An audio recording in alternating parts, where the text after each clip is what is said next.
people today is just absolutely ridiculous. So, yeah. Yeah, this meeting is being live streamed. All right. So, yeah, Yoroko had an appointment to go and get a hip replaced on the 7th, and then some emergency with the doctor, and so she couldn't back until January something. So, yeah. Yeah, this meeting is being live streamed. Okay, it's 7 o'clock, but we still don't have a lot of people in. So, I think just continue to chit chat for a few minutes and we'll start a little later. Hip replaced the 7th. We usually get more people coming in. Welcome, everyone. Glad you made it. And on time. Good job. Now let's wait for the tardy people.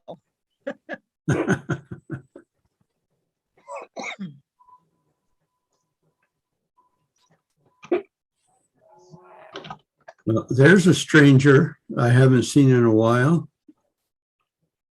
Who's that? Who's that? He just pointed to himself. He knows. Oh, Rick. the furry fellow. Yeah. Oh, there you go. It's called unmute. How are we doing, ladies and gentlemen, fellow hams and everybody? We're doing good Rick, fun, long Rick. time no see. Yeah. Hey, Robert, how we doing, brother? Love your flag, by the way, Bill. Love the flag in your background. Thank you. Thank you. I like your hats back there. Oh, yeah. Like Trump. Almost like Trump. My flags are better. He has more money than me. Have you been down to the border there with those hats? Actually, I used to go down there, but can't do that anymore. Government says no more. Darn it. Yeah, you might get hurt down there. Go down to Arizona with my AR-15, you know, all the good stuff. Oh, I can't talk about that. No, we didn't hear that. Trust me, they do. They know. Yeah, I got a friend in Civil Air Patrol says that they've been very, very, very busy for some strange reason along the border, or they were until last year anyway. Yeah. Doing overflights and stuff down there, but I think that's been cut off by the current administration. I don't know, but and all of this is all crazy to me. It really is. You know, they're doing drones also. I know a few people that are doing drone runs up through there and stuff such like that. But what can you do? They get shot at, but what can you do? As long as nobody bothers me, I'm okay. Give them time. You're right, Mr. Andef. Good evening to you, sir. Right in the middle of a mouthful. Yeah, I know. That's what I called on you. I wanted to see whether you can talk and chew at the same time. I can try.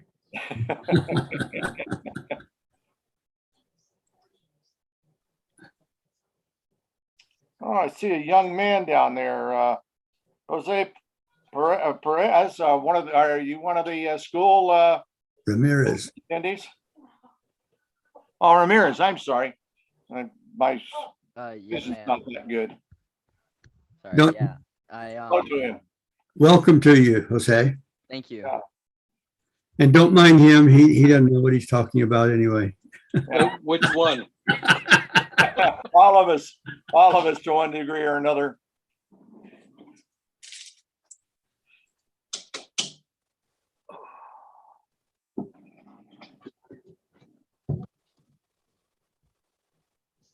I see Mr. Morgan's here and Bob. Oh, hello, Margaret. How have you been? I'm great.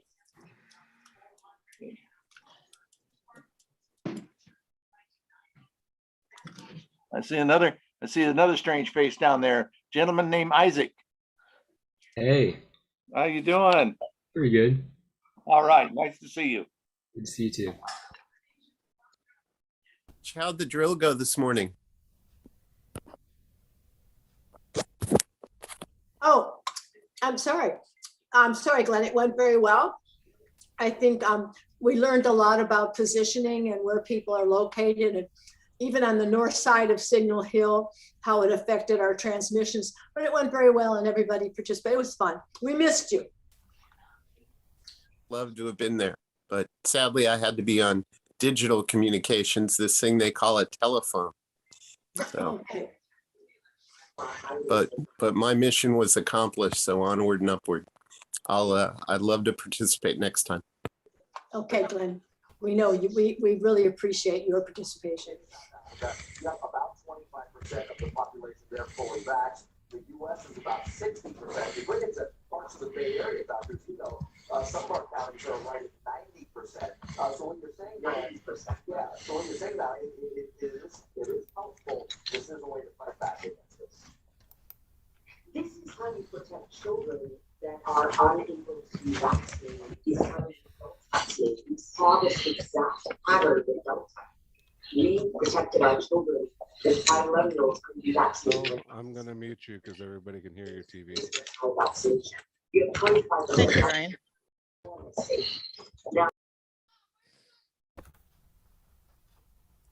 Okay, it's 7:05 and we've got 21 members or attendees here, so we'll go ahead and get started. Ryan, would you like to do are you recording tonight for our stories or not? I will be, yes. Okay, So, well then, want to do a little spiel? Tonight's meeting will be recorded for hopefully future posts for the club. If you don't want your video up there, please go ahead and turn your camera off. Keep all conversation amateur radio language friendly, and we'll get started here. Okay, and you're a little hard to hear, I think, at least to me. Okay, maybe it's my microphone setting. It's hard to hear for me as well. Ah, okay. Okay, well, in the meantime, Mr. Bradley, since you have the flag handy and you are so good at leading the flag salute, would you please do so this evening as well? I would be happy to.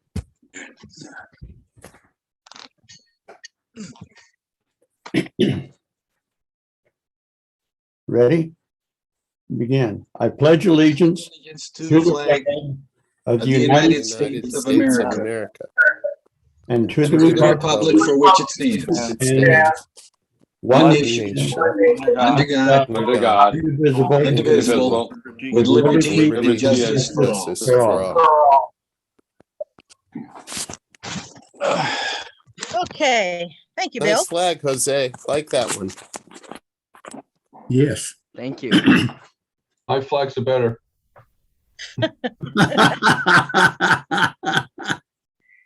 Mr. Wales. Up year.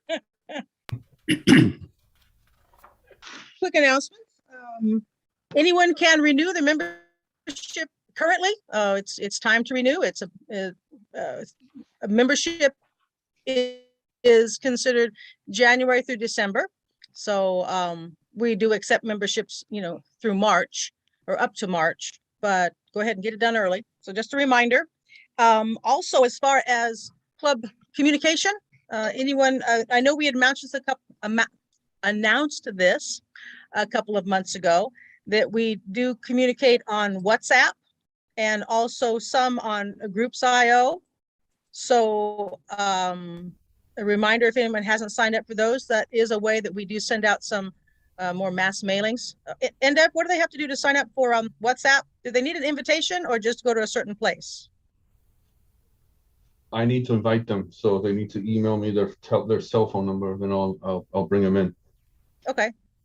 Well, if anyone wants to put that into chat and send it specifically to WRNV 458, that way not all of us see the number. That'd be fast and easy. And let's see, Ryan, when it comes to Groups.io, is that a particular invitation or can anyone just sign up by going to? They should be able to just sign up on the Groups.io page. I think there's a link on our website. If not, I'll make sure we get one up there. Okay. So there you go, everyone. Club communication, go on the website to link to Groups.io or contact in chat, just contact WRNV458 and give them their phone number. And if any of this is happening too fast, just send anything to board@aralb.org. Yes, Gil, you've been patient. Yeah, Go ahead. I just wanted to clarify on membership dues and stuff.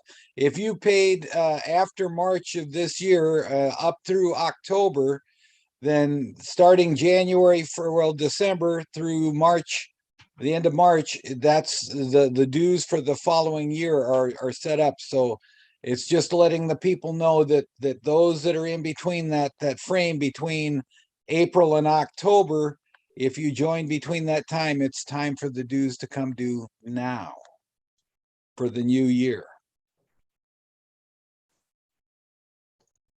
You froze. Yes, thank you Becky, for the so- reminder. Oh, okay. I wanted it clarified Sorry. because a lot of people feel like they Oh. joined in July or August, and so they got to wait a year. No. If you joined July and August, then it's time to pay dues for the next year, starting in December, going through March, end of March. Remind us what dues are, Gil. $20 for those of us that are senior, and then there's some of us that are lifers like me, and then there's the regular dues are $25, and then you can bring your family in for an additional $5. And we also have it available by using PayPal if you want to use it, but it runs a little bit extra for the fee that we have to pay PayPal. And don't forget that if you sign up online, fill out the form and email the form to treasurer@aralb.org. And then besides that, then do your PayPal where you pay it. So don't forget to fill out the paperwork and get that to Gil. If you're using PayPal. Yes, there's also the good old fashioned, just print out the form and mail in a check. That's fine as well. Okay, let's see. So we'll get directly to our elections. Just so everyone knows, we have president, vice president, secretary, treasurer, and 3 director positions open. We did at our last meeting, we did have Morgan nominated for secretary and he accepted. And for treasurer, we had Gil nominated and he accepted. All of the other positions we have no nominees or volunteers. So does anyone want to volunteer for president, vice president, or directorship, or want to nominate someone? The rules are be a member in good standing since March of this year and 18 years or older. Doesn't matter how much older. And also just while you're thinking about it, the way it works is we have 3 directors. We have a total of 6 director positions. 3 directors are voted in an even years, and the other 3 directors are voted in on odd numbered years. So, and then the directors hold a 2-year term. So the directors who remain in their office last year and this coming year, or I should say 21 and continue through 2022, that would be, let's see, Tim Sperry, David Akins, and Ryan Reed. And then we have the 3 open positions that will be voted in this year, the odd year of 2021.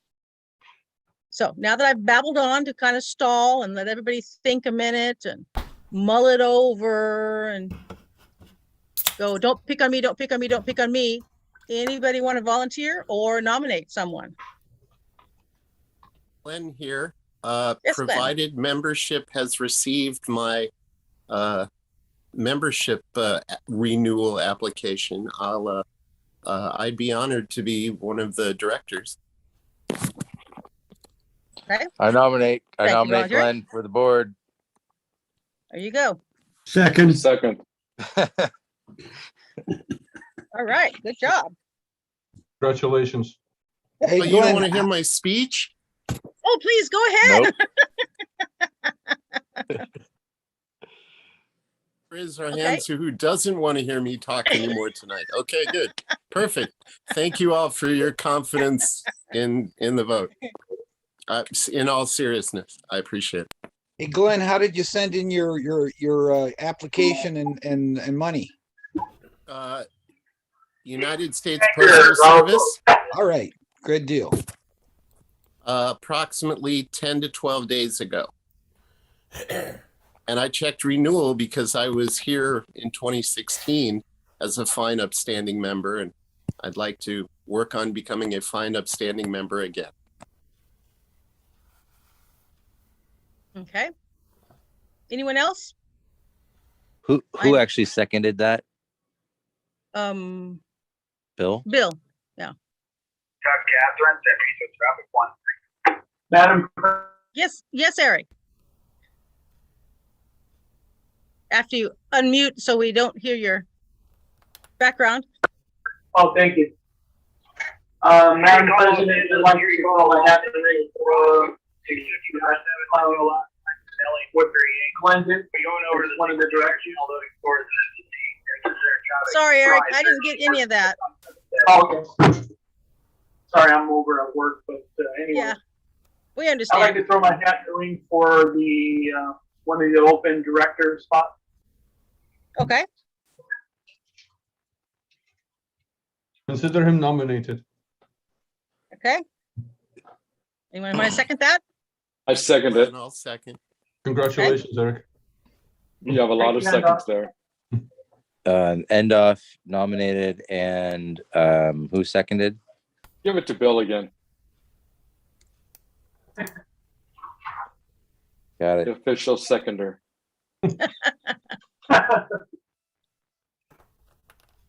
Okay. Anyone else? Last chance. Because we did talk about this in November, so this is the last chance. Morgan, go ahead. I nominate Endoff for vice president. No, thanks. Hey, come on. You don't do anything as VP. It's just like Thomas Jefferson said, it's the most useless office ever designed. I think NDAP knows. I know. I've done it. I second NDAF's nomination for vice president if Bob NC6Q takes president. Whoa. Wait, I thought, Bob. Oh, I was thinking Bill, but Bob. President Bob. And a positive thing is you get to show up with your flag. Oh, no. I'll let Bob say something. St. Go ahead, George's Bob. Cross, what? Hello. I have my camera off. I have my camera off because I'm eating. I'll be back. No, in your camera's on. I know, but I had it off. Oh, okay. Thank you for the nomination, but I'm going to have to decline. I do my best to try to be active as a member in the club, and I congratulate. Let's see, who was it? Glenn and Eric for stepping up. So I'm responding to whoever mentioned my name. Back to you, Becky. Everybody. Hey. Thank you. Okay, thank you, Bob. Bob, wipe your mouth. VP Endoff. No, I'll be back. Yes, VP Endoff. I've done my tour of duty. No thanks. Wah. Typical Brit. Hey, did you hear how the Royal Marines defeated the U.S. Marine Corps in like some war games a couple of weeks ago? Like, the U.S. Marines had to surrender in 2 days. But anyway, we won't talk about that. Okay, let's all keep this nice, you guys. So, all right, any more nominations or volunteers for any position available on the board? Going once, going twice? Okay, so we have. Robert has his hand up. Oh, I'm sorry, Robert.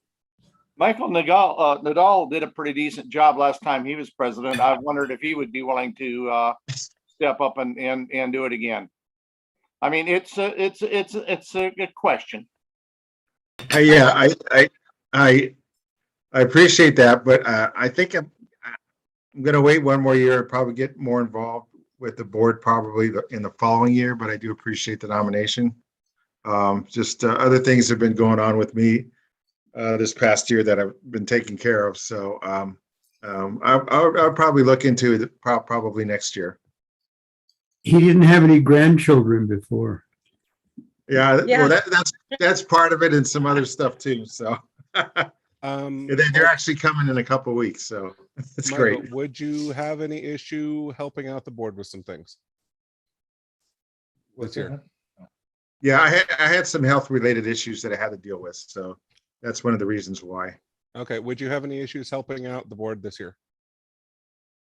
I'll As contact far you as- after the meeting about it, but just kind of helping us out with some things that you kind of have a unique skill set with.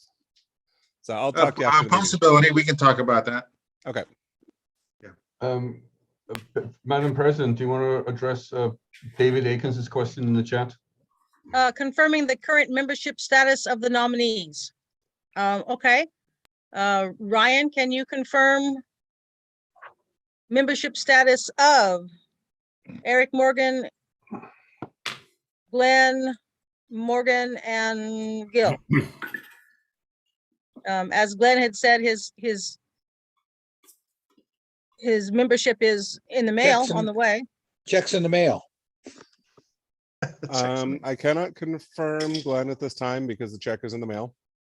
Okay. I can confirm Gil and Eric Morgan. Let me check on that. What? I believe he is up to date. Although I don't think I've seen his renewal yet for next year, but I believe he was up to date as of 2021. If he has sent the renewal, Okay. then I haven't processed those yet.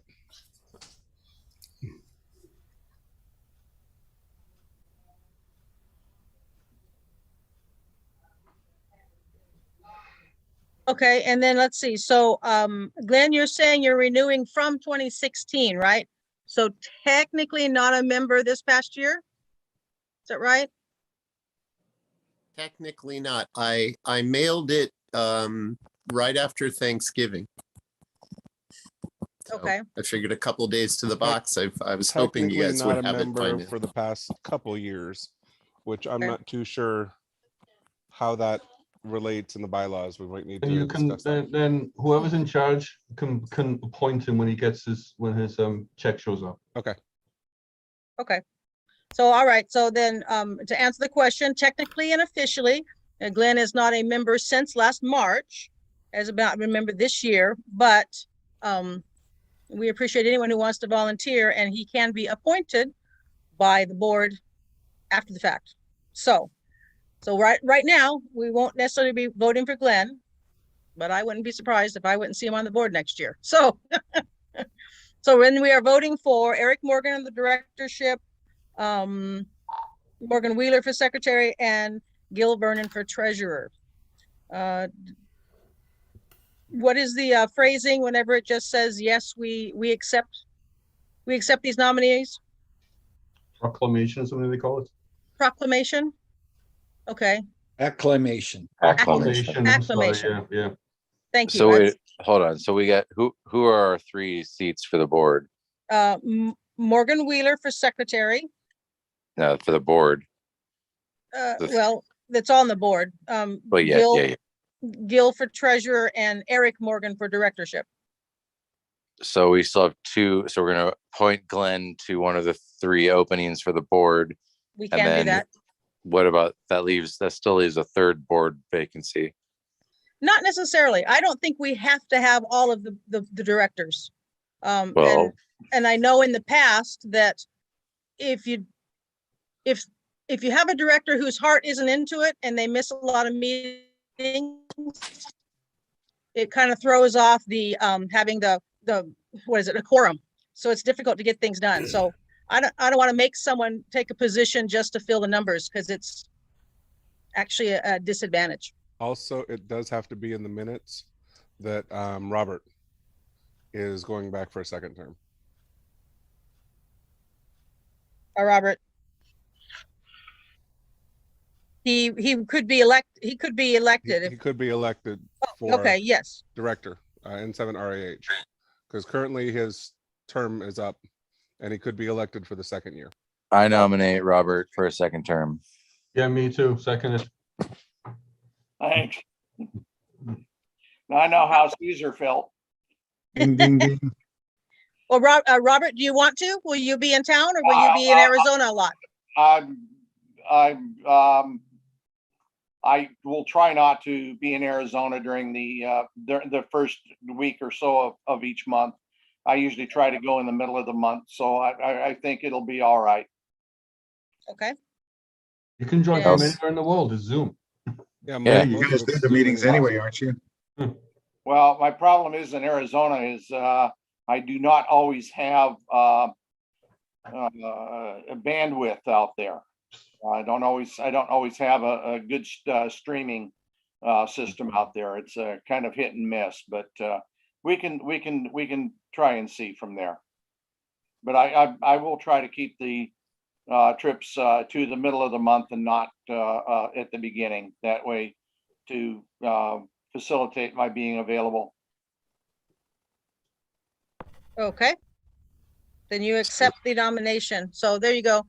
Morgan, there's one more directorship nominee. And then I'll just ask Midge, are you at all interested in a board position here with ARALB? I love ARLB, but I am overloaded. I have 3 other organizations that I'm responsible for. So I really I wouldn't be fair to you guys. Thank you. Yeah, sure. No, you do a lot. All right.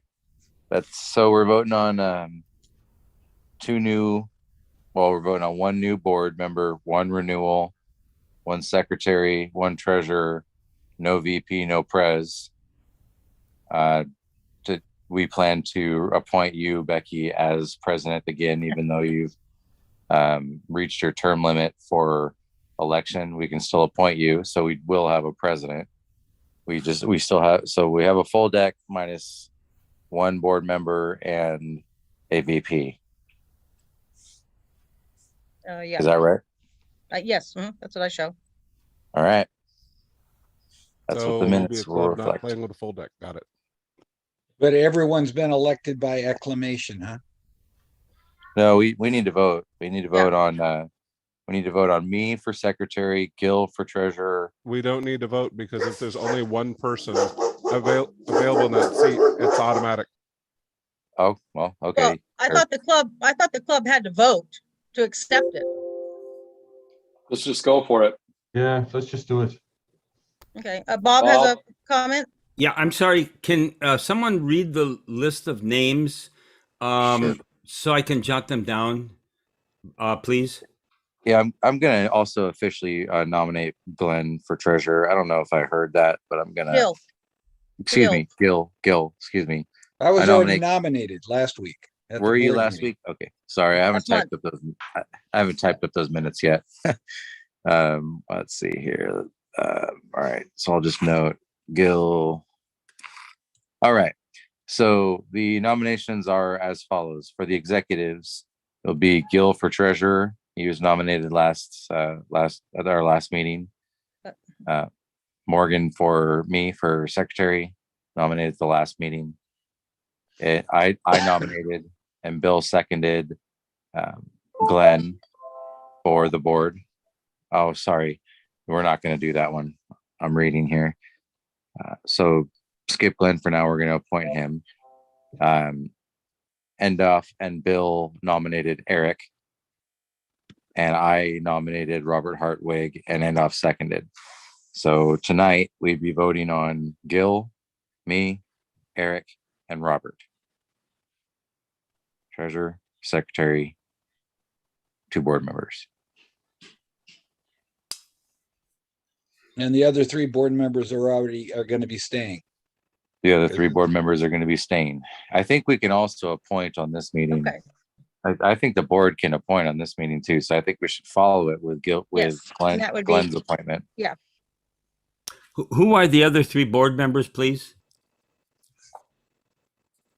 David Akins, Ryan Reed, and Tim Sperry. Thank you. Mhm. So what were you saying, Morgan?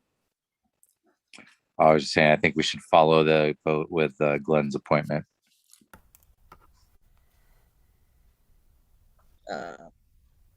Yeah, I guess the board can do that during this meeting, yeah. So, so what are the rules? Does someone have to make a motion to accept the slate as presented? Is that the right way to do it? Sure. Any members want to step forward and do that? Since I'm running, I don't want to be the one Yeah, that that's- dominates, yeah. so. So what do you want me to do? Nominate all of you? Yes. All right. I Sounds nominate good. all of you. No, do, something about accepting the slate by acclamation. So I nominate that we all accept the slate by what? Acclamation? Acclamation. Acclamation. And Okay, so I'm doing that. second. Now ask, is there a single is there any single opposition out there? Stop coughing, That's Michael. Rob. You're not opposing it. So it doesn't appear so. So there's your acclamation. I heard Midge seconded as well. Yes. So, okay. Then, congratulations to all. Let's Yes, Bob. appoint Glenn now. Bob? Hang on, Bob.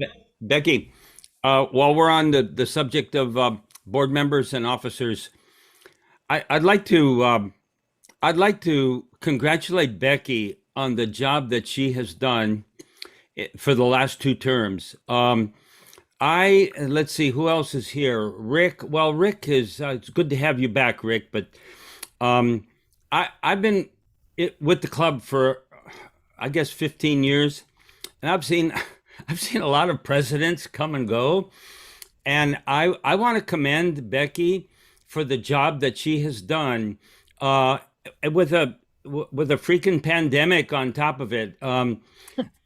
You know, I don't stick around board members if I'm not if it tries my patience, let me say.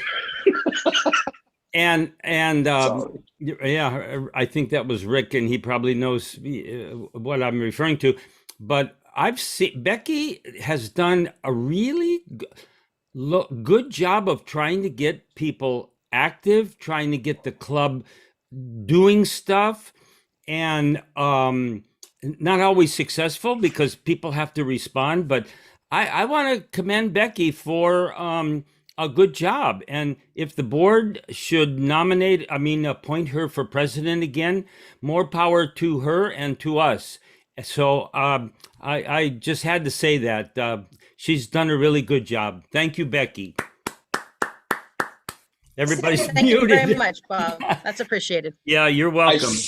I second that motion, that statement that you made, because I've been a member since late 90s, and I've seen a lot of presidents come and go, seriously, and you've done an excellent job. I will say that, Madam President. Thank you, Rick. Thank you. So, all righty. Well, now that I'm all flustered, boys, what am I supposed to do next? Well, remember, Becky, dinner. that's the problem with being such a good president. We don't want to get rid of you now. You're stuck. Well, okay. So would the board like to go ahead and do any appointments now, or wait till a board meeting, or? Well, we can appoint Glenn. Can you Okay. appoint him because he's not officially a member? Okay. Then, His check hasn't shown up. I think that's potato. I mean, you're technically you're paid when you're postmarked. All right. Well, it's Is there a quorum of present board members to be able to do that? 1, Yeah. 2, 3, 4, Raise your hands. 5, 6, yeah, 7. Yeah. There's a quorum. So, I want to put it on record. I definitely don't want to rock the boat and mess with your 5010203.c No, I wouldn't worry about /4 simplex whatever. But I'm more than happy to wait. no, if- that's okay. if applicable. No, don't worry about that. You're not, we are doing our due diligence and following all the rules, but You're on the board. You can't get away now, Glenn. Sorry. It's just somebody. As a member. There you go. Nominate Glenn as a member. Somebody just has to stop by the post office so we can get the checks.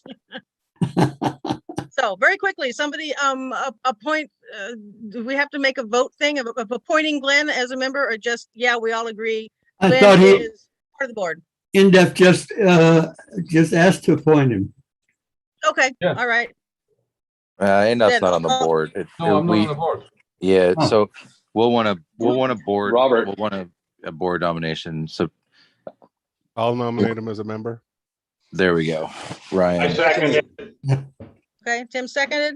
All in favor? Aye. Aye. All opposed? Congratulations, Glenn. Welcome to the board. Now, are we gonna, Speech. are we appointing our president tonight too? Yeah, I'd like hold on, to. hold on. The current board hasn't been dissolved. It's not dissolved until January. Right. That's the reason we can still vote. Right, but you can't appoint something. So I don't think you can appoint a president. You already have one. But we Well, won't, The appointment won't take effect this Yeah. meeting. It'll take effect next meeting. Okay. And frankly, majority of the board members that are here, Gil, Tim, myself, who's the other one? We're both this board and that board. Morgan. Yeah, Eric. So the only new people adding to the board are Glenn and Eric. Okay, And I mean, then go ahead and appoint somebody. Go ahead. yeah, So we can get over. I say we appoint Becky for next year's president. Second. Third. Fourth. all in favor? Aye. All opposed? Okay. Well, thank you all for the confidence and the compliments. Rick and Bill could verify this with me, but the new board takes office in February. January is the installation of new officers, so Right. it's not January, it's February. Yeah. Okay. First meeting Yeah. of the year. Well, technically, the first meeting is at the luncheon in January. But Well, there used to be an installation kind of ceremony with pictures, and that's kind of fallen by the wayside. So I guess you're right. By the end of the installation banquet, That's lunch. right. Yeah. Okay. Installation, after the installation, during the installation, they become the new officers. Yes. Once they're installed, they are the officers. And if you have a meeting after that meeting, that's your first meeting. Is that Okay. confusing? That makes sense to me. I understand. Oh yeah, clear as mud. Okay, so that covers our elections, unless someone has an idea for VP, or we can wait on that and work on somebody later. So, okay, so let's move on from there. So let's see, how about, let's see, NDEV. You were working on your 100 years of radio in Long Beach. You want to share how that worked out? Yeah, it's coming to an end. I mean, I was only going to work from June till the end of the year, and here we are in December. I'm going to share my screen. Let me see if I can do this. What was that timeline again? And off for the minutes. From June of this year until the end of the year. So it's still ongoing until the end of the year, but you know, we won't see each other now until 2022 probably. So I'm just going to kind of give you a 2-minute rundown of what this was all about. So do you see that? Let's see. Yes. If I can, okay, let me do a Long Beach slideshow. Radio Research. Yeah, let me do a slideshow. All right, you see that? Yes. Okay, so what I've been doing is for the last 6 months is kind of using our secondary club call sign, KE6LB, just as a nod of the cap to this group that I came across by accident that was founded 100 years ago in June of 1921, called the Long Beach Radio Research Association. Now I put there 100 years of radio in Long Beach with an asterisk, and the reason I did that is because pre-1921, I think Phil Minch found this for me in 1913. So this is pre-World War I by a year. Wow. There was a group founded. I don't know what Seaside Boulevard is. Is that a street now near the arena today? I don't know. But there was the Long Beach Radio Research Club, and this is the only document I found about them was in this magazine from late 1913. There's no other information about them. I can't even find Bernard Williams in any kind of pre-FCC call book. Would have been like the Bureau of Commerce back then. I can't find anything about him. But by accident, I came across this group that was founded in June 1921, and here's the article I found about him. It was in a November issue of Radio News. I guess I misspelled that. Sorry about that. But as you can see in here, it says the Long Beach Radio Research Association was organized in June 1921 and is making real progress toward establishing a big radio station.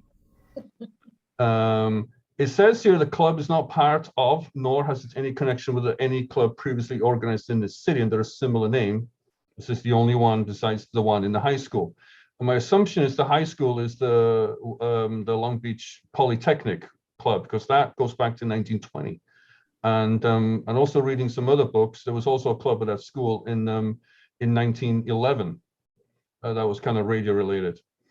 I'm not sure what other club they're talking about. I've not found anything in regards to that, but at least, you know, we're going back over 100 years now here in the city with, you know, some kind of, you know, radio groups, you know, experimenting.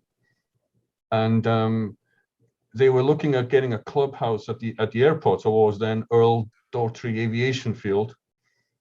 And they were going to set up a spark transmitter with, you know, a lot of power and some long wire to work on 375 meters. I think that's in the kilohertz band, like what is now the medium wave band.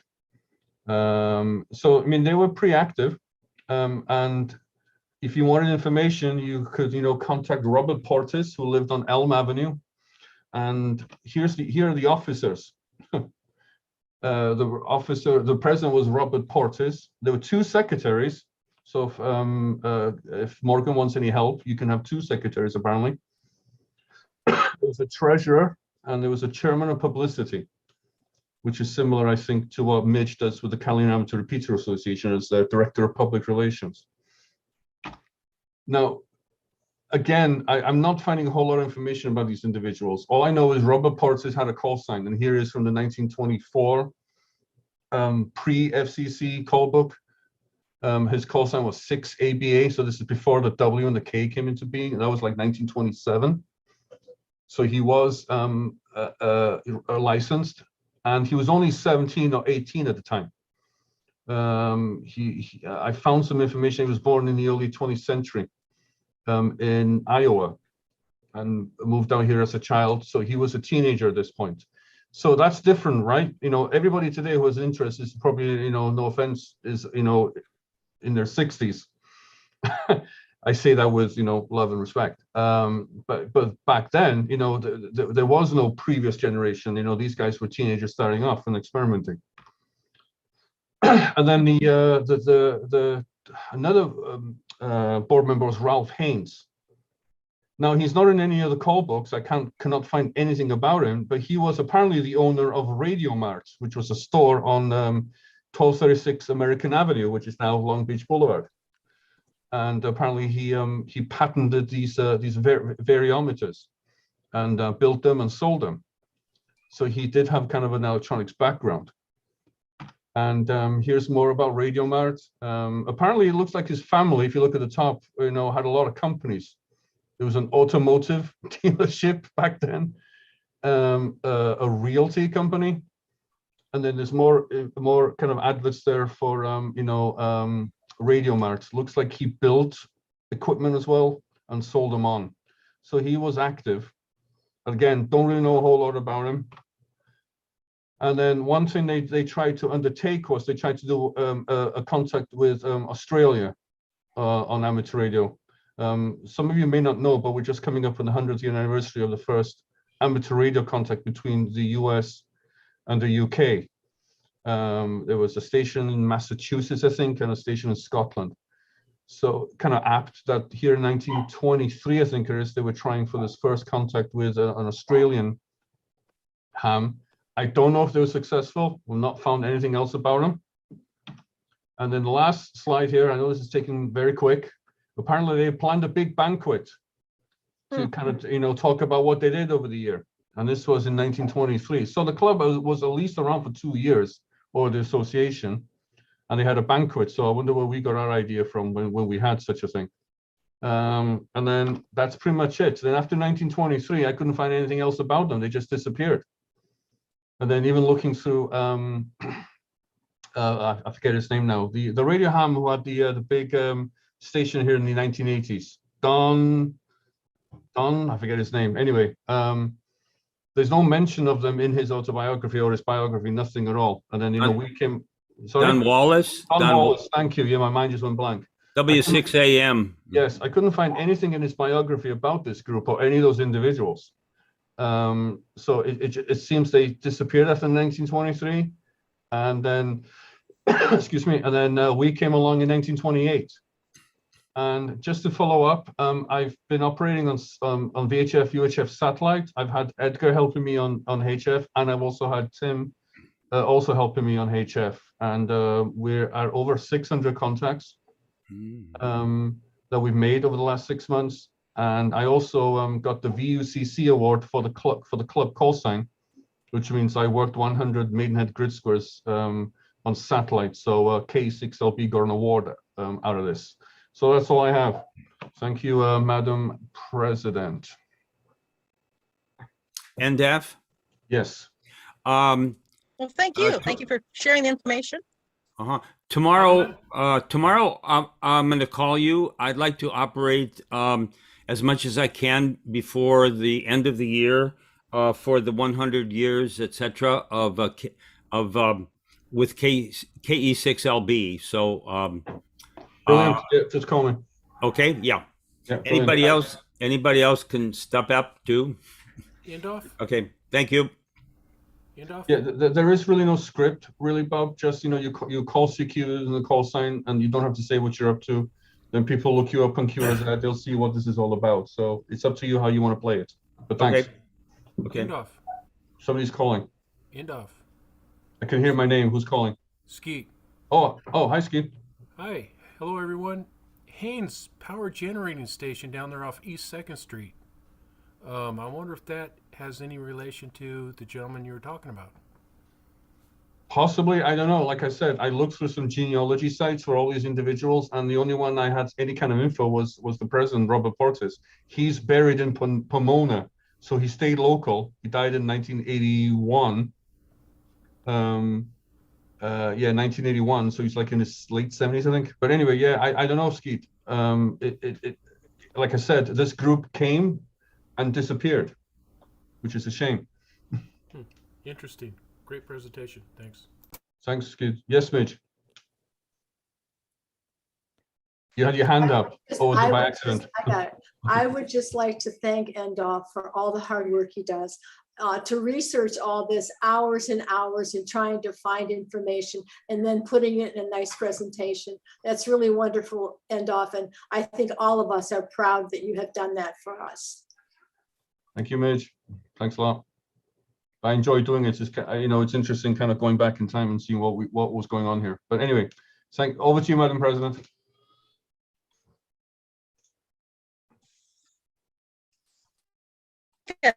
Okay. Thank you, Brenda. We have a few more announcements, but we can save those until after everyone tells their stories. I think you're on dial-up, Becky.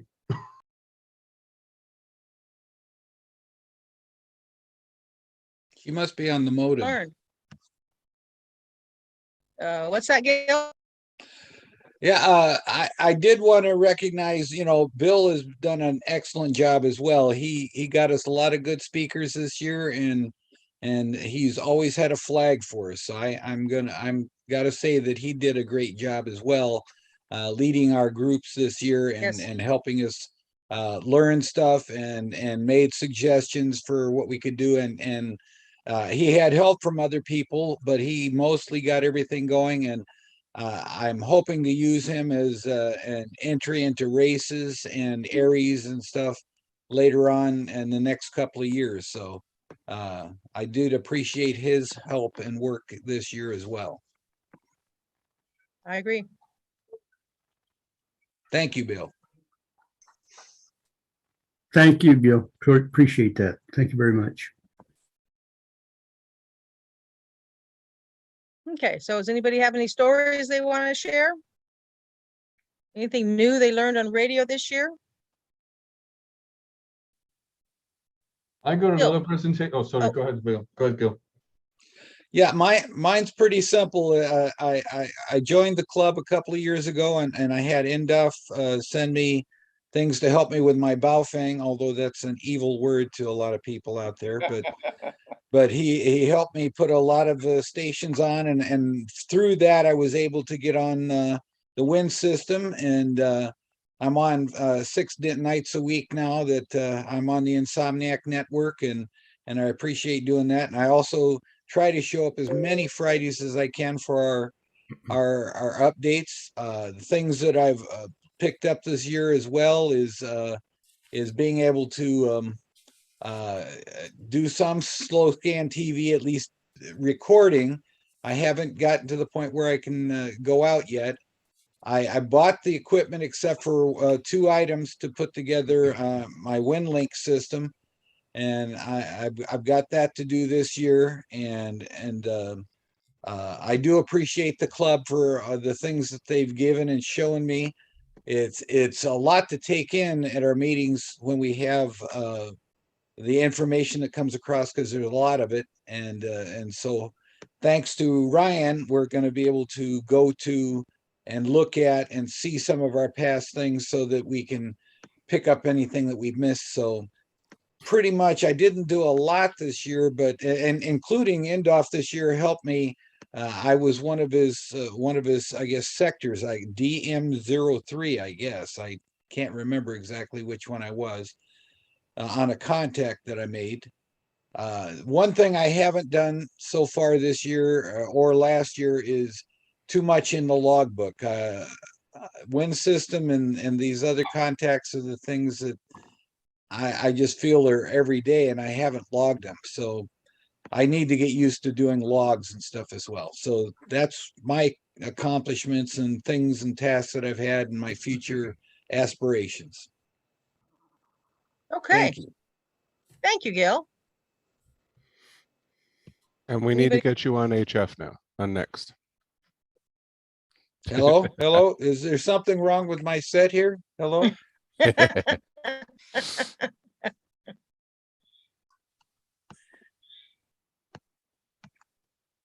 Bob is raising his hand. At the risk of putting these people on the spot, I'm happy to see 2 new members or visitors here, I guess, Jose Ramirez and Isaac Schmidt. Can we ask them to just say a few words and introduce themselves? I'd like to know. It's good to see some young faces. Jose, would you mind going first? Hello. Well, I'm Jose.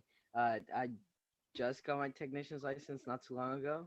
So, brand new ham, trying to figure out exactly, what to do and how to explore pretty much. I attend Ernest McBride High School, which is a local Long Beach high school. Pretty much it. Okay, you're in school now, Jose? Yes. What grade are you in? I'm a senior. I'm a 12th grader. Oh, super. Okay. Okay, great. Thank you. Thank you. Isaac? Oh yeah, I'm Isaac. I got my license like this summer. Got my general a few weeks ago. I also go to McBride. And yeah. Okay. Are you, what grade are you in at McBride? 10th grade. Okay, super. Thank you very much. Sorry to put you on the spot, but it's nice seeing your young faces here. Thank you, Becky. Thank you, Bob. Thanks for suggesting that. Welcome, gentlemen. And by all means, use those radios on 449.78, the K6 CHE repeater. We'd love to hear you out there. And they could check in on Aries on darn 2 or 7 on Monday at 6 o'clock on any of the darn networks. Would love to have you as a visitor. What does DARN stand for? Disaster Amateur Radio Network. Ah, thank you. It's just really funny whenever someone says on any of those darn networks. But it is at a private network. I don't quite understand all that, but it goes against the spirits of ham radio. But controversial. Okay. Any more? Somebody want to say something? They're also welcome to join us on the Aries frequencies. That can be found at LAX or ARRLLAX.org. That's on Tuesdays, Wednesdays, and Thursdays. There you go, young gentlemen. Plenty of places to check in and listen in and learn some new stuff.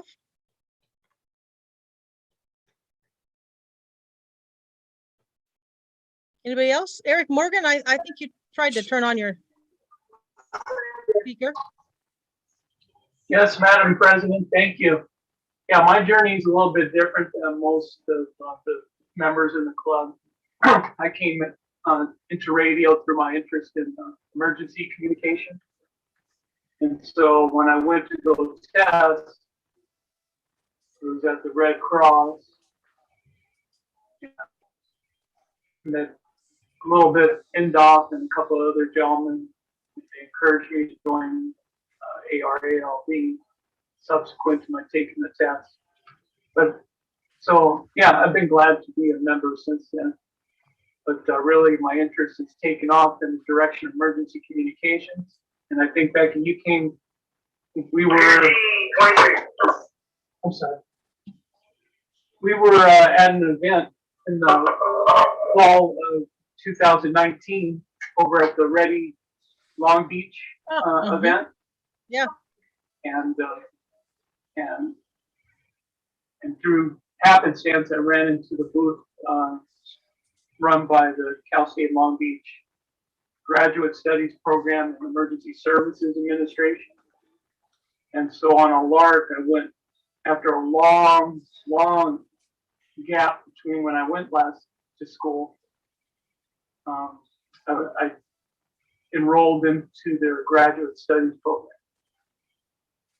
So that started in 2020, and now I'm pretty much all in, pretty much knee deep in the curriculum. It's a 32-unit program, and after my finals next week, I'll be 2 classes away. And so I still have great interest in amateur radio. Unfortunately, my skills are real weak on the hobbyist side, you know.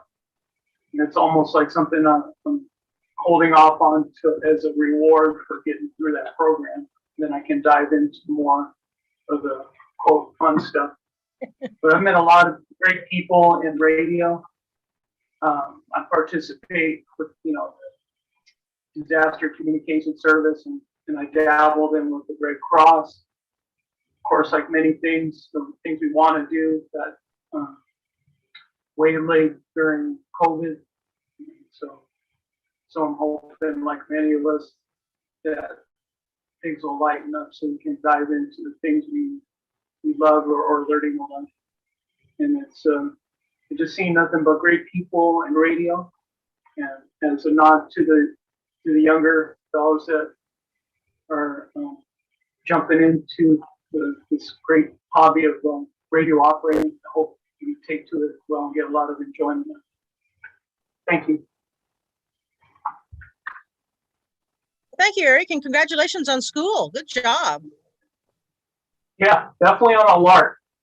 We were both there that day, just cruising around. And And one thing led to another, pretty much without real intent. But I'm glad it's going that way. Sometimes the little decisions change your life.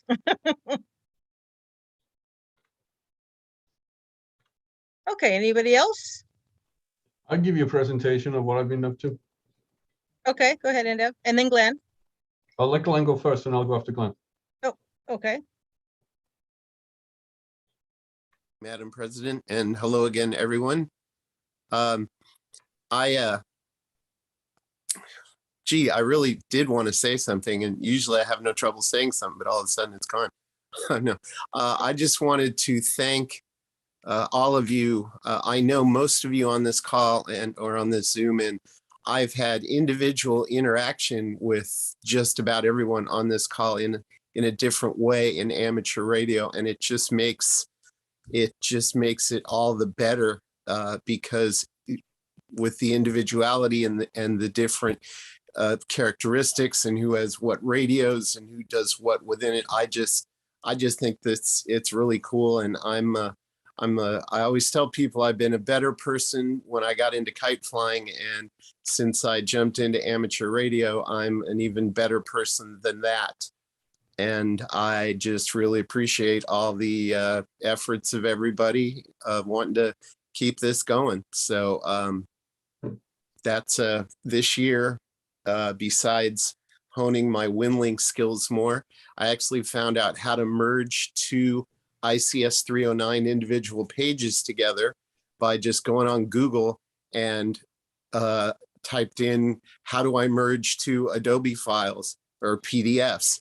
And Adobe's website has a place where you just drag individual files in and they will merge them, and then you download a PDF of all your pages. WinLink has a great, form set, and I've been using ICS 309s in our emergency drills, and it doesn't have a continuous, once you fill page one, you have to start a clear page two. It doesn't automatically start one for you. And I just wanted to let everybody know that if you ever need to merge PDFs, especially ICS 309s, you can do it on Adobe's site, no charge. So that's one of the fun offshoots of screwing around with amateur radio that I found this year, and I wanted to share that. So thanks again for all the individual interaction, and I'm going back to mute. On a quick side note to that, if you're interested in merging them for free on your local computer, so you don't have to go online with internet access, there's an easy tool to do that. I can show you. Thanks, Ryan. Okay, and Deb? Sure, I'll share what I've been up to the last year, or what I do every year. Let's see if this works now. All right, can you guys see this? Yes. All right. Not quite as a slideshow yet, but we can see your screen. All right, can you see my screen? You sound like you're on dial-up. Okay, can you guys see my screen? Yes, sir. No problem. Excellent. All right, so about 5 minutes of this, I'm going to talk about my favorite part of the hobby, satellite grid roving. And so kind of roving means I actually drive around to different grid squares and operate from different grid squares using the amateur radio satellites. Well, first of all, what's a grid square? Well, the Earth, or the planet, is divided into individual grid squares. So here's a map of the continental US. So these are kind of the grids that cover the US. You can see like Charlie Mike, which is down here. I don't know if you can see my cursor, and then Charlie November, Delta Mike. Then they're all kind of individual grid squares within these larger squares. So it's kind of like amateur radio bingo.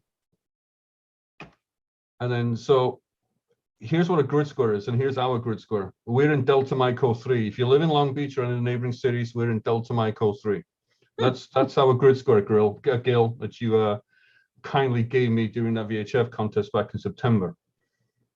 So a grid square measures about 1 degree of latitude, which is east-west, and then 2 degrees of longitude, which is north-south. And then, as I said, Long Beach sits entirely in Delta Mike 03. So the top line is actually 34 degrees north. So that's 34 degrees north of the equator. And the bottom line is 33 degrees of the equator. And then the left line, we're 120 degrees west of Greenwich, which is in London, where 0 degrees longitude is measured from. And the right line is 118 degrees west. So that's kind of like the geography of what a grid square is. So as you can see, here's a bigger picture. Delta Mike 03 pretty much covers South Bay, Long Beach, parts of Orange County, parts of the Channel Islands up there, all of Catalina, and a tip of San Clemente Island. So again, if you live in Long Beach or the neighboring cities, if anybody asks you your grid square, you're in Delta Mike 03. So these are some of the places I've been. In essence, you can work from 2 grids at once. So I'll go back to this. I'll go back to this one. So in theory, rather than working from 1 grid square, I could stand on this northern line here, this 34 degrees north line. I can literally stand on that line and operate from 2 grid squares at once, or from 118 degrees west, which is on the right side. But I also travel around, and these are some of the grid squares I've been to. So Charlie Mike 9495, which is in Santa Maria. Kettleman City, those of you who have driven through Kettleman City on your way to San Francisco or back, has 3 grid squares, actually 4 nearby. Charlie Mike 96, Delta Mike 06, Delta Mike 05. And I didn't write down here, Charlie Mike 95 is also near there. So you can actually work 4 grid squares in one day, which I did last Friday. And then, of course, our local grid square here, Delta Mike 03 and 04. I don't want to bore you all these different places I've been to, but these are some of the places I enjoy going to. And this is probably my favorite one, the last one. I went to Mojave and I worked on the confluence point, 35 degrees north and 118 degrees west, which is 4 grid squares at once. DM04, DM05, DM14, DM15. So the reason I do this is 2 reasons. One reason is you give the grid square out to other operators who are looking for these grids. And then also I receive grids from other operators from these different locations. Now, in the HF world, the HF DXers are looking for the DXCC award, the 100 countries. But in my world, in the VHF, UHF world, we're looking for the VUCC award.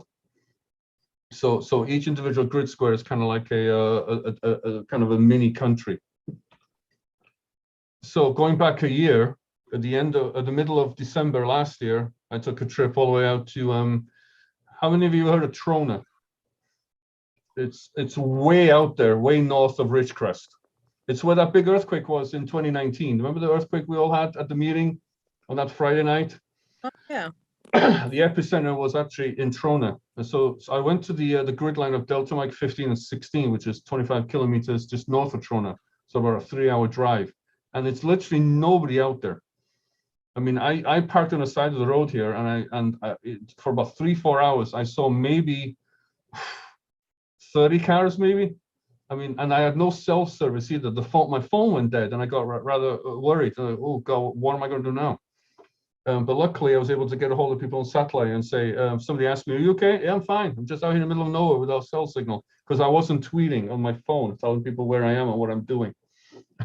But if you look at the GPS on the left, that is the proof that I was at the 36 degrees north line. So I just kind of a picture that proves you are where you say you are. So that was a year ago, and then next Saturday I'm going to the same place, heading out next Saturday to stand in the middle of nowhere, yelling into a microphone on satellites going by. And then going on into February, this was Super Bowl Sunday. I'm not a big American football fan, so what a good day to go out when there's no traffic. So I went to Charlie Mike 94, which is near Lake Cachuma in Santa Barbara County. So I drove out for this, and the reason I went out here for this, there were 2 guys out east and wanted Charlie Mike 94 confirmed in their grid square bingo card. So I said, "Oh, I'll go out there." So I took the drive out there, stood out there for about a couple of hours, did about 3-4 passes, and gave the grid square to a couple of guys who needed them. So I activated Charlie Mike 94 out there in February. And then in late February, about a couple of weeks or 3 weeks after that, I took a trip to the Delta Mike 616 grid line, which is in Orlancha. Orlancha is about an hour drive north of Ridgecrest along US Highway 395 towards Lone Pine. And that's 118 degrees west of Greenwich. Again, pretty much isolated, plenty of cell phone signal there, luckily. So I parked on the side of the road there. Actually, Morgan, you came with me here about 2020 before everything shut down. If Morgan's still there. So That's right. I did. Yeah, yes. So I took another trip there about a year later. And then in March of this year and last week, I went to this spot, which is in Kettleman City. And this is Delta Mike 06 and Charlie Mike 96. And also there's another grid line there, Delta Mike 05, Delta Mike 06, all within Kettleman City. That's the California Aqueduct just behind my car there. And the reason I got my antenna on top of a tripod on top of the roof of the car is I was actually working a couple of guys in Bakersfield on 70 centimeter FT8, which is about 130 kilometers south. So we were trying to do a straight line of sight UHF 70 centimeter and also 2 meter FT8 contact, which worked. And then funnily enough, while I was calling CQ on FT8, which is a digital mode, terrestrial now, not satellite, a guy in Charlie Mike 97 answered my CQ who was in Sonoma County, 160 kilometers north of where I was, on the back of that handheld beam, which is that I put on the PVC pipe. So I was very excited there that I got 3 terrestrial contacts on VHF, you know, all 3 of them over 100K. So that was a lot of fun. And how did you attach your antenna to that car? How did you attach that down? I put my jacket on the roof and the tripod on the roof by hand. It's not fixed to it. It's just sitting on top of the roof. That's all. It looks great. But the funny story is when I packed everything up, I drove away, and then I went, "Where's my jacket?" Ah. So that jacket now is sitting somewhere over there.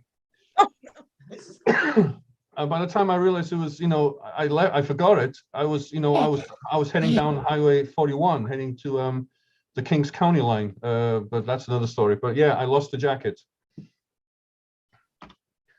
Then here's another one. This is Charlie Mike 94 in Santa Ynez. Back in May, I drove up there, worked some satellites from there. In the back of the car there, you can see 2 Yaesu FT817s, which are single sideband radios. So for single sideband satellites, I need 2 radios, one for the uplink, one for the downlink, so I can hear myself. So that's why I have those 2 radios. And then the one on the left is a Kenwood Mobile for FM satellites, and that's probably one of my favorite radios. And then my GPS on my Kenwood radio that kind of proves I am where I say I am. Because there are some amateur radio cops on Twitter that weren't, well, do you have proof to say you were where you were? Yes, here you go. And then one of my other favorite places is California City. You know, what is it? California's 4th or 5th largest city, but there's nothing out there. So in June and in September of this year, I drove out to California City, which is in Delta Mike 15. And also where I am here, again, still in the city limits of California City, this is the grid line for Delta Mike 05 and 15, which is 118 degrees. 118 degrees west of Greenwich. So I parked out there. In June, it was about over 103 Fahrenheit, I think it was, and then September about in the 90s. So plenty of sunscreen, water, and a hat. And here's what we, you know, again, you know, here are the awards. Everybody wants the DXCC awards, but in my world, I want the VUCC. You know, that's a certificate showing that I worked 100 grid squares on satellite, and then those stickers are the other one, you know, the ones after 100. So I've confirmed over 400 grids. I've worked over 400 grids. So just quickly to finish off, a VUCC location. To qualify for a VUCC award, all your contacts have to be made within 100 kilometers circle. So I have set my circle at my house, and then anytime I'm within the circle, it counts towards my local VUCC award. So this circle, pretty much covers, the area and, all out to Catalina. So from this point on the far left to the point on the far right, that's 200K. So it's 100K out this way, north, south, east, west.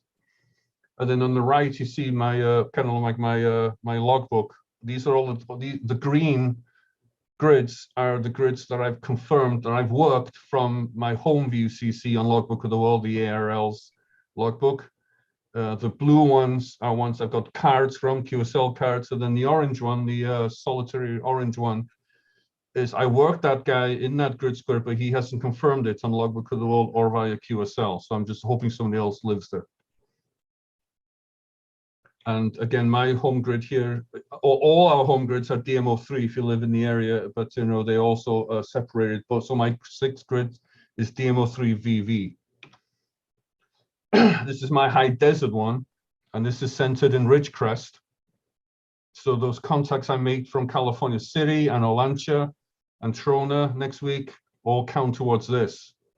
And right now I'm at 92 grids from that particular point, from that circle. And my last grid square, location is the Central Valley and Coast region, which is kind of centered on Highway 58. And I'm only up to 67 there because it's my least visited place right now. But I got to start paying more attention to this location. And I was up there last week, working grid scores from up there. And finally, I'm trying to go for the reverse VUCC. This was an award that was originally awarded by the Southeastern VHF Society, but AMSAT have kind of taken it over this year, where rather than working 100 grids, you activate 100 grids. And right now, I'm at 14 grids I've activated. I'm hoping to go to DMO7 early next year, and then also 23, 24 early, towards the beginning of first half of next year. So I did operate from Oregon about 2 years ago up in CN85. And I had the pleasure of having Becky with me when I activated Delta Mike 36. I don't know if you remember when we went to St. George, Utah, where we had all that free time from that Baker to Vegas thing. We stopped at the side of the road and we did a satellite pass. So that was in Delta Mike 36. So Bob once told me that I don't do ham radio. I like driving with a little bit of ham radio. And he's right. I mean, to me, I'm having the time of my life. This is, space, traveling, and geography. For me, this is, if I can't do this, then unplug the machine. That's all I got to tell you. I mean, this is what I live to do. This is what I enjoy doing the most. So those of you getting involved in ham radio, there's so much things you can do, not necessarily this. Find your corner and have fun in your corner. Thank you, Becky. Thank you, Deb. That's a lot of fun. Good presentation. And yes, I agree. That is the thing about ham radio. There is so many different facets to it. Whether you wanted to experiment or work on the old radios or emergency communications or the satellite, or there's just any number of things. I remember when I first got my license, I was so overwhelmed. I thought, well, I'll never learn it all until I figured out, well, I don't have to know it all, just know what I like.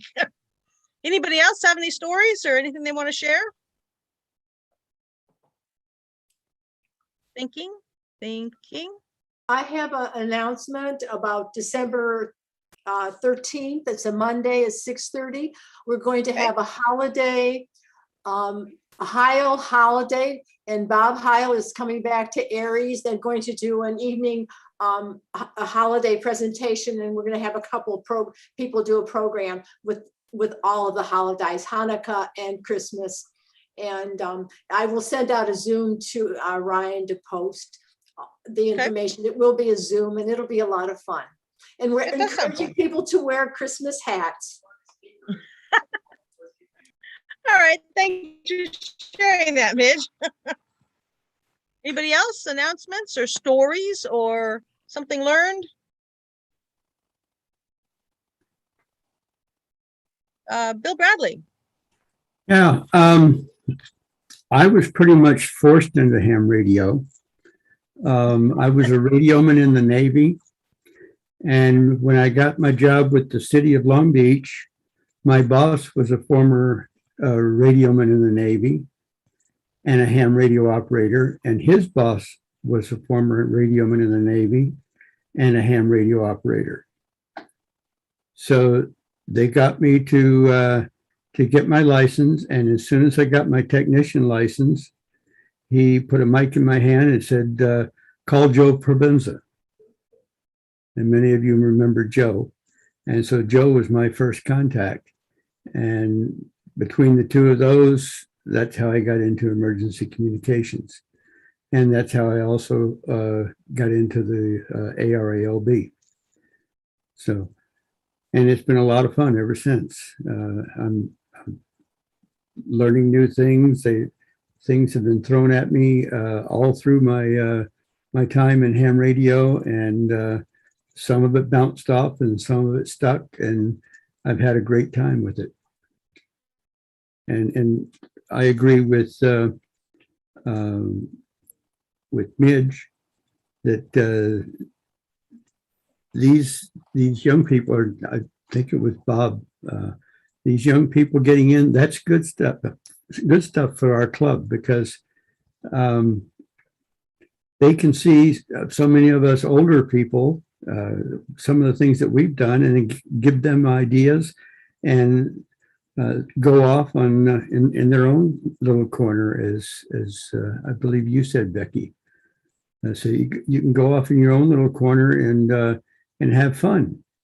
And like Indef said, you can, if you like satellites, talking to people through satellites in outer space, or the space station, or long distance communication on HF, or emergency communications, digital, just all kinds of things for everybody. So this is a great start. You guys have your whole lives to have fun. Thanks, Becky. Sure thing. Thank you, Bill. Oh, there we are in the middle of nowhere. Yep, that was whenever we were heading to St. George. Becky? Indef was talking about. Yes. Hi. I'd like to share a little bit of something that I did. Okay. Back my first experience with ham radio was back in high school, and I had a what they called an office practice class where I did the move the movie projectors around and any audio equipment that was needed for classrooms and like that. And I had a Mr. Olson, which was kind of funny because there used to be an Olson Electronics back in those days. And one of the things I did when things were slow was pull resistors and all sorts of little radio parts out of packages and sort them out for the Mars program, because he was building receivers and doing stuff for the Mars program, which was military radio something. I can't remember what it was. I didn't get my ham license until after they discontinued the requirements for Mars, because I'll admit I never was able to do that. But in the 70s, I had a ham radio. It was a Regency. It was a repeater. It was set up through the Air Force. I worked with the Air Force Auxiliary Civil Air Patrol for 8 years. And I had a couple of interesting experiences with that. I had that little Regency. I would put it into a metal Army can, an ammunition can. And I would get up in an airplane and I would have that. And I would be talking to people all the way up to Bakersfield and above, and Sacramento, and all the way down to this border. At my house, I had an HF radio, which was a hot water 18, I believe. And I'd be darned if I can remember what the frequency was on that darn thing. But I got up onto that, and I did part of the National Emergency Radio something system, I believe is what it was called. And So I operated in all three modes that the Civil Air Patrol had, was land, mobile, and aircraft. And one of my biggest fun things was when during the San Fernando Valley earthquake, I was a dog catcher, almost quite literally. I went into the area where the people had been evacuated and was scouting for packs of dogs, and would go through and identify them so that the animal control people could come and get them. And that was the end of my ham experiences when I stopped being with the Civil Air Patrol. And then I picked it up, I think in 2012 or somewhere around there. And I'm glad it's a nice hobby, and it's a lot of fun. And regardless, when anybody says about the tests, you don't really learn a whole lot there, but you learn everything afterwards, and you learn it by doing it. Yeah. Okay. All right. Thank Thank you very much, Robert. That's good. Phil Minch, you've been waiting quite a while. Yeah, and I think I'm going to try to share a screen here, see if I can make this work. And okay, so I did a presentation for the club a little while back on Logbook of the World. So what we're seeing here is some of that stuff for my contacts, but contesting is what really sets me off in amateur radio. And many of those contests are international. And this is a list of contacts I've made with many of those countries and little islands, etc. 121 at the moment. I'm not really active now. I don't have a place for an adequate antenna, but I still keep trying anyway. But there's some interesting places in here: Bosnia, Herzegovina, Chatham Island, wherever the heck that is, Democratic Republic of the Congo. I think that's probably the longest by number of letters. Chatham Island is New Zealand. Okay, thank you for that. Well, it is a ZL, so that makes sense.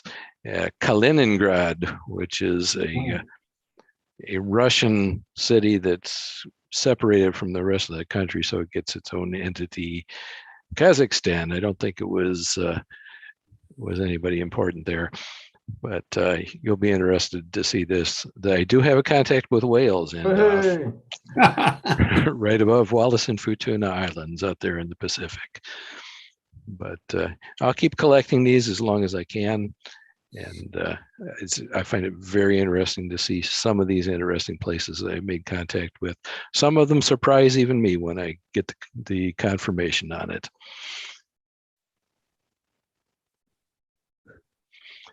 Well, thank you, Phil. Some of those countries I've never even heard of. Yeah, some of them are real interesting, like Åland Island. It's kind of Swedish, kind of Norwegian. I forget how it works now, but it's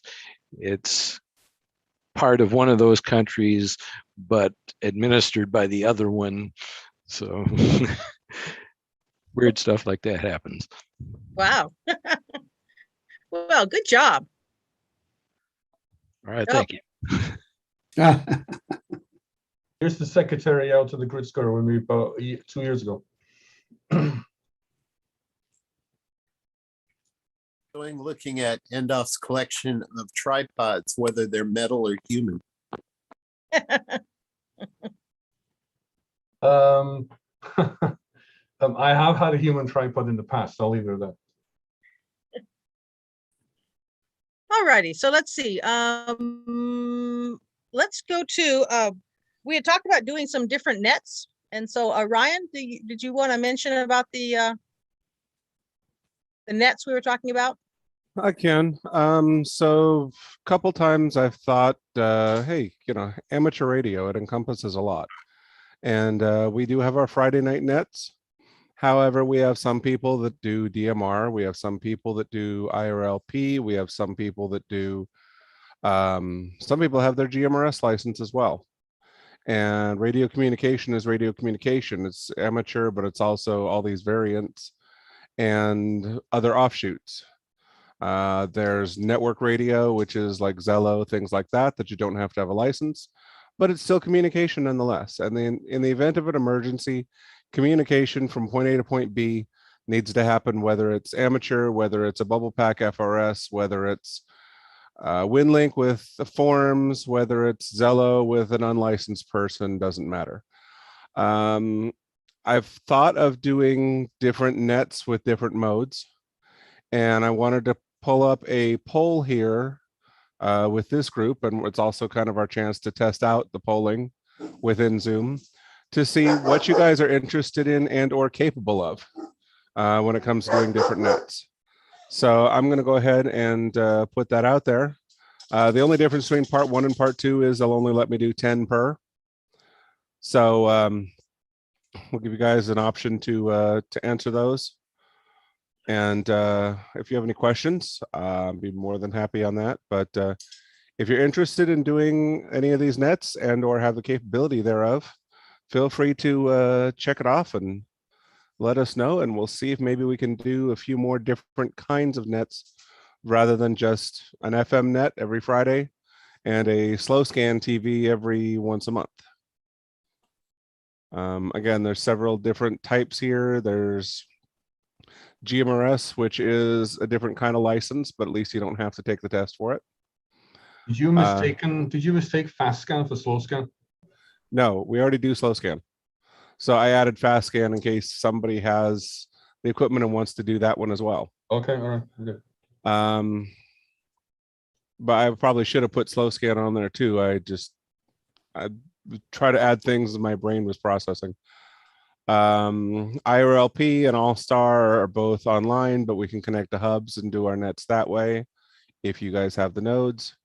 FRS is more of a direct, it's bubble pack, it's not repeatable, but hey, in the event of a disaster, when you've got a CERT team or something like that, you can always hand out a bunch of bubble packs, have one amateur radio operator with one, and relay the messages as they come back. D-Star, DMR, Yaesu Fusion, P25, those are all digital audio that some people have. WinLink, Arden, those are more computer nets. I know on Wednesdays there's an Arden net that does like a Jitsi chat or a Zoom type chat strictly on amateur radio Arden. If anybody's interested in that, we could do that. Zello again is like a push to talk from a mobile phone. If anybody's interested in doing that, anybody can do that. Discord is also a very similar to Zello type. WhatsApp, as I mentioned earlier, we have a WhatsApp group. We could do check-in net on that. Packet, AX25, way back in the day. Anybody interested in Packet? There's still a few of those set up. RTTY digital forms. I mean, there's MFSK. There's all sorts of things within FLDigi that can be done, both HF and VHF, or UHF for that matter. Satellite communications. This is more just to get a feel for sending to NDOF and saying, hey, NDOF, what do you think? So anyways, it was just to throw out there and see what people are interested in. And if we get enough of an interest, we can do some nets. And if anybody has any questions, anybody interested on certain ones of these, we could even do our Saturday long distance workshops on these particular. I know I've had recent inquiry about DMR, hint, hint, nudge, nudge, that we might be setting up for. But yeah, so far about eight of all 18 in here have participated in this. Again, if you're not interested in any, that's fine. I don't know. There's no answer on this, is there? But I have a question as far as Zoom goes, actually. Yep. There's 21 participants in the meeting, but there's only 18 listed on the poll. Now, is that because the 3 hosts don't count? Possibly. Do we know? Okay. Are you able to vote? I know I'm not, because I see the results. Well, I keep poking at it and it's not doing anything, but then I see other votes coming in. So that's why I wondered. Probably because we're the hosts. Okay. So.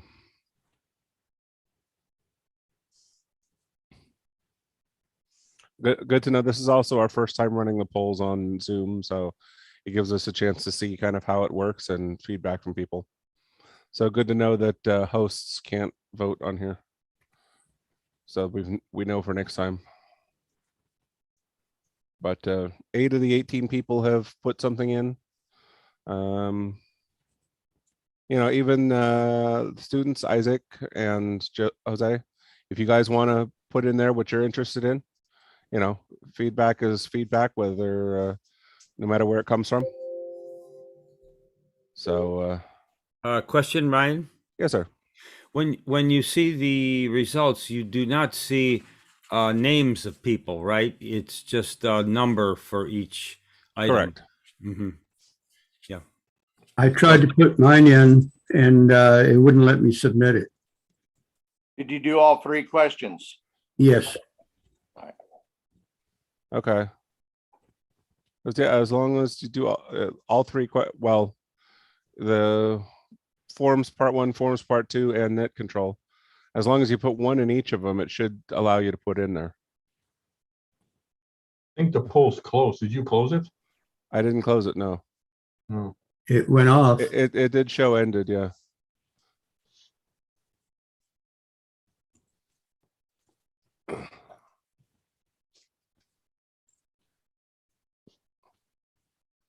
Says we can relaunch the poll, but that may mean start from scratch, huh?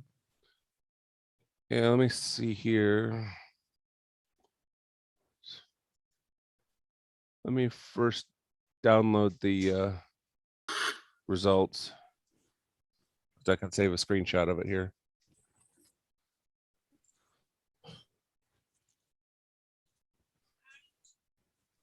Okay. Yeah, I mean, we can relaunch. We'll clear existing polling results.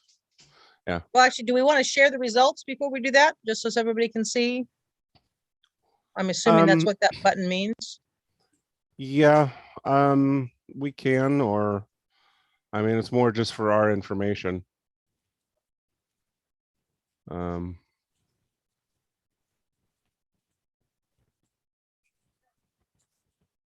Let's see.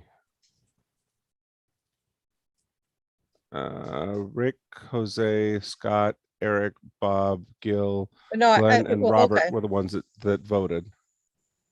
Well, there was a button that says share results, so I just assumed that would show on the screen what the results of the poll were. Okay. I don't know. We'll give it a shot. Why not? Let's see here. There you go. So there's share results. 2 out of the 8 that voted were interested in GMRS. 2 out of the 8, either 900 megahertz or alternative bands. 3 out of the 8 interested in CW nets. So maybe we can get one of those going. 1 out of 8 fast scan TV. Nobody does IRLP anymore. That makes sense. 2 out of 8 into an all-star net, possibly. 3 out of 8 for D-Star, DMR, and Yaesu Fusion. 6 out of 8 interested in a WinLink net. Quite possibly we can integrate that into Bill's WinLink net or hold our own. I don't see a reason of holding our own, but at least we can get information out for that. Or do you have a pretty good turnout in that, Bill? Well, we're trying to get something going on Saturdays, so that would fit in just fine. Okay, that'll work. ArdenNet, I mean, my Arden nodes are up all the time, but if anybody else is interested. 2 for Zello, Discord. 3 for WhatsApp Packet. 2 for P25 and 3 for satellite. And I had 3 people interested in doing net control nets. For those of you who are interested, feel free to contact me after the meeting, k1blu@arl.net. And maybe we can set you up with any one of these for a specific one, or have you do the Friday night nets with us. We're always looking for operators willing to help with that. So, alrighty. I thank you guys for your input, your feedback. And thank you, Becky. Appreciate that. putting that in chat. I And did, sorry, go ahead. any other questions or anything else? If we don't answer it on the net here, feel free to go ahead and shoot me an email to that email, and we'll go from there. If there's something I missed that you guys are interested in, we'll see if we can't get some interest. And after all, amateur radio has so many facets, and we have so many talented people in this group capable of doing just about every facet of amateur radio. And so if we can spark interest in those, answer questions, things like that, that's what it's all about, in my opinion. So thank you very much, Madam President. Okay, all right. Thank you, Ryan. Okay, so pretty much finishing up. Oh, wait, okay.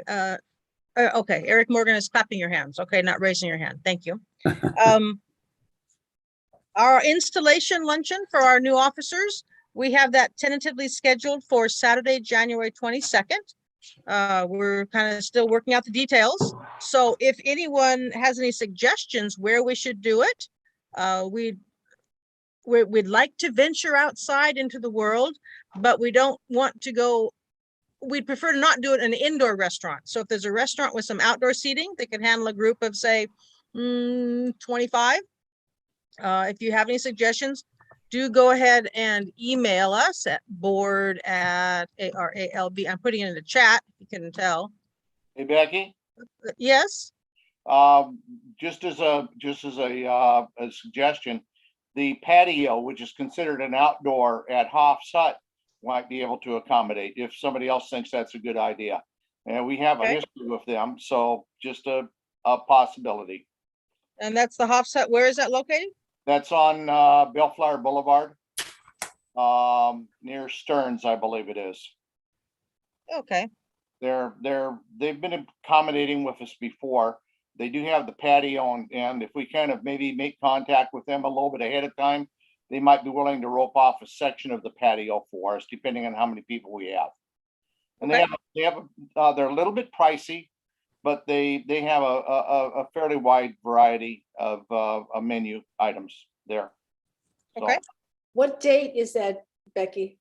Saturday, January 22nd. Thank you. Probably about 1 o'clock is when we usually 1 o'clock or 2. Yeah, usually about 1 o'clock. So, okay. Any other suggestions? Like I said, just send it to board@aralb.org. I also added Ryan's email in case anyone wanted to follow up on the nets. So again, that's in the chat. And as usual, lately, we don't have a meeting in January. So our next general meeting will be Friday, February 4th at 7 o'clock. And until further notice, we're still playing it safe on Zoom. We'll see if things change. And again, if you have any suggestions for speakers or subjects, send it to the board@aralb.org. We want to have speakers that you want to hear. So let us know. Or if you have some ideas, like I said, let us know. So unless there's anything else from anyone for the good of the organization, I see no hands. Digital or otherwise. Oh, wait, there's Glenn and then Bob. Beauty before age. Bob, go ahead. So Becky, you said there will be no Friday night meeting in January. Correct. Yes. Correct. Okay. I was going to save this for the January meeting, but I guess I should mention it here. At the board meeting, the board, and I was a guest at that meeting, we talked about the club being active in the Winter Field Day contest, which is the last weekend of January. So I guess the luncheon would be the next opportunity to talk about this before Winter Field Day. Anyway, there's a group of us who volunteered to be on a committee. No committee chairman has emerged yet, and I'm not purporting to be the chairman, but I'm just offering this information for the good of the group and the committee. it looks like the committee for the Winter Field Day event would be Ryan, Tim, NDEF, myself, and possibly Morgan. I kind of put him on the spot at the board meeting only because he posted a whole bunch of Winter Field Day related things on WhatsApp, and I thought he was interested in being part of I'm that, in. but maybe not. Anyway, if any of you who are hearing this would like to be involved in organizing Winter Field Day, contact any one of us. I'm not saying contact me, but you can contact me. Ryan, Tim, NDEF, Bob, and possibly Morgan. It's all up in the air. We don't know where, how, or who, or what. But the 1, 2, 3, 4, 5 of us have shown interest in Winter Field Day. So it's like Field Day, but it's in the winter, the last weekend in January, and it could be just out somewhere at a park with us all spread out or closer together, possibly if we find out we're all vaccinated, or maybe just everybody in their home and we contribute to a club score. But give it some thought, and if you'd like to get involved, let one of us know, because it's like 2 months away, and even if you'd like to be involved, you don't have a radio, but you'd like to see what it is. Hint, hint, Jose and Isaac. Don't know if you're free then, but you can learn a lot just by observing, or you can see a lot just by observing, as Yogi Berra once said. So I just wanted to announce that it's coming, and some of us are thinking of organizing for it. Any questions from anybody about it? Okay, back to you, Becky. Thank you. Thank you, Bob. I completely forgot. I just did not write it in the agenda. I do have one comment towards that. It's Yes, kind Ryan. of geared towards Jose and Isaac as well. If anybody else from your school club are interested in Winter Field Day, I'm going to try and work with Richard and Devin and see if anybody has interest in coming to that. But if anybody from your club that you guys talk to or whatnot has interest, if you guys do or don't, that's up to you. We've got it open to anybody with a amateur radio call sign. So you're more than welcome to spread that out. Along those lines, Jose and Isaac, have you guys at McBride talked about participating in Winter Field Day? Yeah, I think we're gonna do something at our school actually. Oh, okay, good. Okay, great. Hey, we could have a competition if you guys want. Seriously. Competition is on. Okay, pass it on and let us Okay. know. Yep, sure. Nothing like some friendly competition to get charged up. Yeah, Thank you. I just saw the results for the summer field day.